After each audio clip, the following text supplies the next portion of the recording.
Hello दोस्तों, जय श्री राम। कैसे हो आप सब? आप सभी का हमारे यूट्यूब चैनल पर स्वागत है। और आज हम बात करने वाले आज के टॉप 10 हाइलाइट्स के बारे में।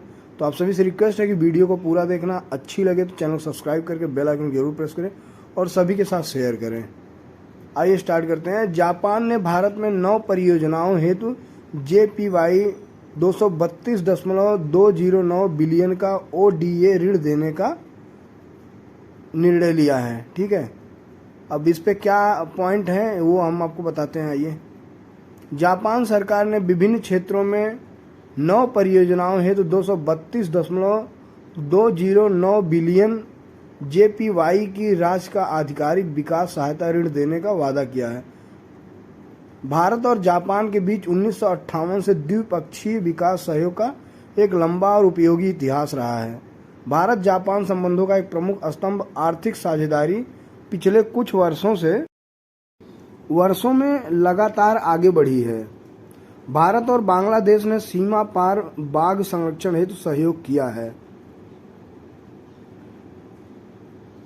सुंदरवन में बाघों के साथ सामंजस्यपूर्ण सह अस्तित्व पर केंद्रित एक सीमा पार पहल भारत और बांग्लादेश दोनों में जैव विविधता को संरक्षित करना चाहती है। International union for conservation of nature और जर्मनी के KfW डेवलपमेंट बैंक द्वारा समर्थित integrated tiger habitat conservation programme के तहत 4 से 8 फरवरी को बांग्लादेश के बागेरहाट जिले के जायमोनी में जन केंद्रित भागीदारी किया है। WTI ने इस पहल पर लोक माता रानी रसमोनी मिशन जयनगर और वाइल्ड टीम बांग्लादेश के साथ भागीदारी की है। एलेना नॉर्मन ने हॉकी टीम इंडिया के CEO पद से इस्तीफा दे दिया है। एलेना नॉर्मन ने लगभग 13 वर्षों तक पद पर रहने के बाद हॉकी इंडिया के CEO पद से इस्तीफा दे दिया है।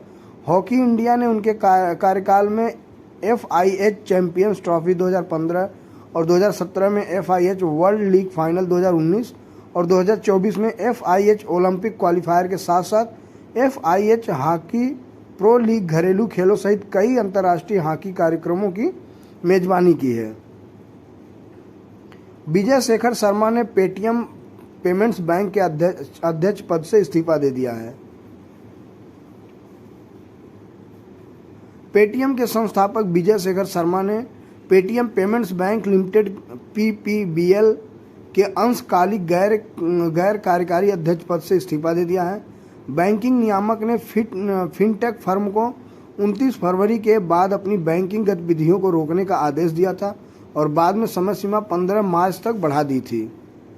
शर्मा के पास पेटीएम पेमेंट्स बैंक में 51% हिस्सेदारी है, जबकि 197 कम्युनिकेशंस, जिसे पेटीएम के नाम से औपचारिक रूप से जाना जाता है, शेष हिस्सेदारी का मालिक हैं।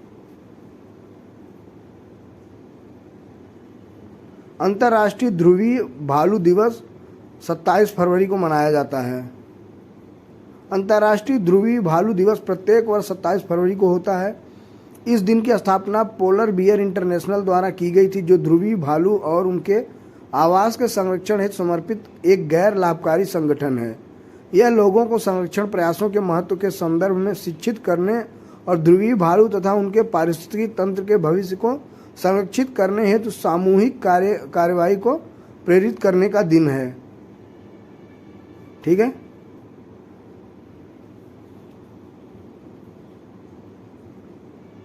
PM मोदी ने महाराष्ट्र में दीनदयाल उपाध्याय की प्रतिमा का अनावरण किया है। महाराष्ट्र में PM नरेंद्र मोदी महाराष्ट्र के यवतमाल जिले का दौरा करेंगे, जहां वह महिला स्वयं सहायता समूहों के 1 लाख सदस्यों को संबोधित करेंगे। वह महाराष्ट्र के महिला स्वयं सहायता समूहों के लिए 825 करोड़ रुपए का फंड वितरित करेंगे। वह भारतीय जन संघ के सह संस्थापक पंडित दीनदयाल उपाध्याय की प्रतिमा का भी उद्घाटन करेंगे।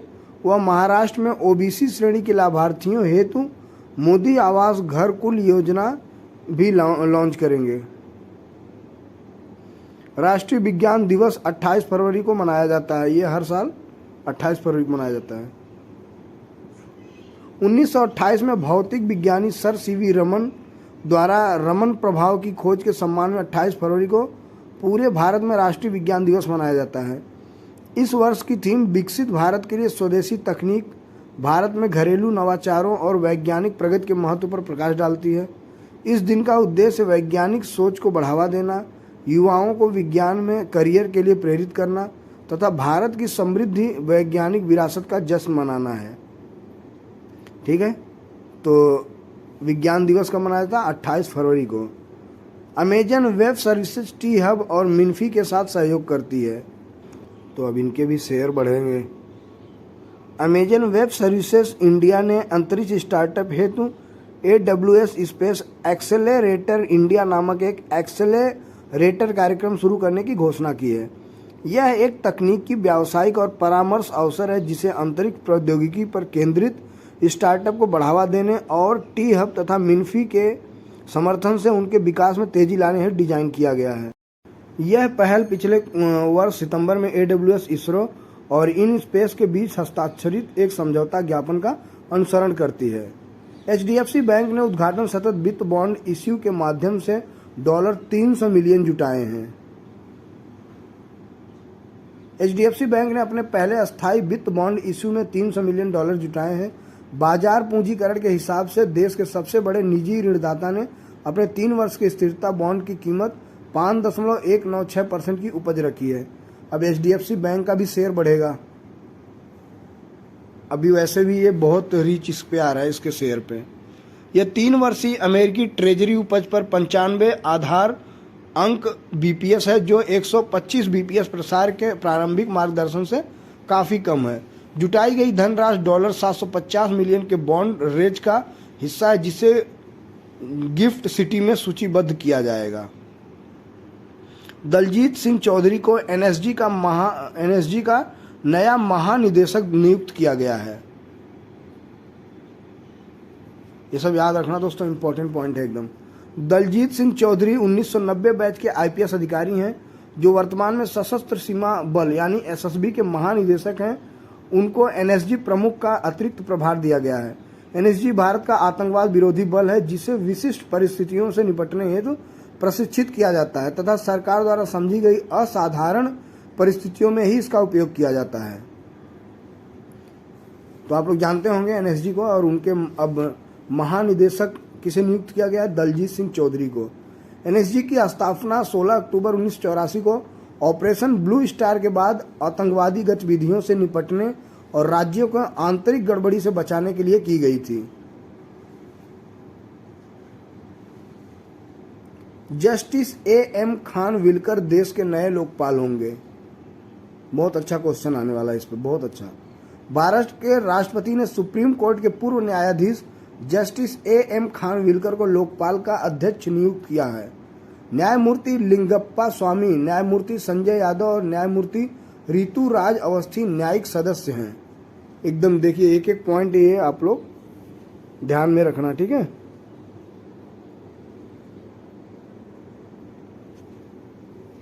लोकपाल के पास केंद्र सरकार पर प्रधानमंत्री, कैबिनेट मंत्रियों, संसद सदस्यों, CG के ग्रुप A अधिकारियों सहित अपने सार्वजनिक पदाधिकारियों के खिलाफ भ्रष्टाचार के आरोपों की जांच करने और उनसे जुड़े मामलों की जांच करने का अधिकार क्षेत्र है।